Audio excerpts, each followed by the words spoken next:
You know what happens when an entire generation is raised to believe they are the chosen ones, only to wake up in an economy that treats them like spare parts. You get a psychological experiment running in real time. And for the people born between 1981 and 1996, nobody ever handed them a consent form. I am talking about millennials. And if you feel exhausted, it's not because you're aging. It's because you are living with a cognitive glitch that no other generation has ever had to process. You are the first group in modern history to be statistically worse off than your parents, while being the most educated group to ever walk the earth. The first psychological weight you carry is what I call the Great Expectation Gap. You grew up in the 90s, an era of extreme optimism. You were told that if you followed the map, went to university, took on the debt, and worked hard, the treasure was guaranteed. But when you arrived at the destination, the treasure chest was empty. The participation trophy you were mocked for receiving turned into a master's degree that costs more than a house did in 1980. This creates a state of chronic cognitive dissonance. You hold two opposing beliefs in your head every day. I am high achieving and capable versus I am failing to survive. This whiplash creates a unique neurosis where you treat your career like a trauma response, but you mask it with a perfectly curated profile. This leads to the second phenomenon, the performance paradox.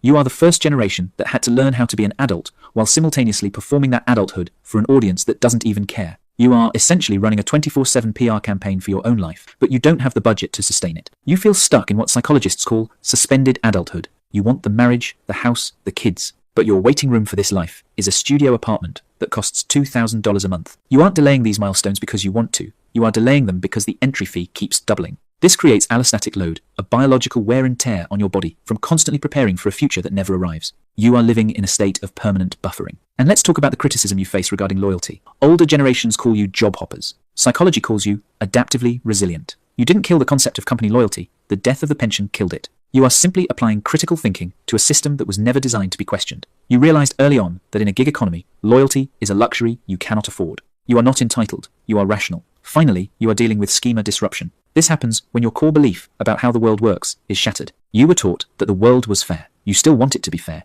but you no longer believe it will be. This explains why you are simultaneously the most idealistic generation and the most cynical. You are trying to save a planet that feels like it's already burning, while trying to pay off debt for a degree you barely use. So, if you feel a sense of existential dread served with a side of helplessness, understand that this is a normal reaction to an abnormal situation. You are responding exactly how a human being responds when the ground shifts beneath their feet. The map you were given in childhood no longer matches the territory you are walking on today. You aren't broken. You are just the first ones to realize the game is rigged. If you are ready to stop apologizing for surviving in a broken economy, make sure you subscribe to the channel.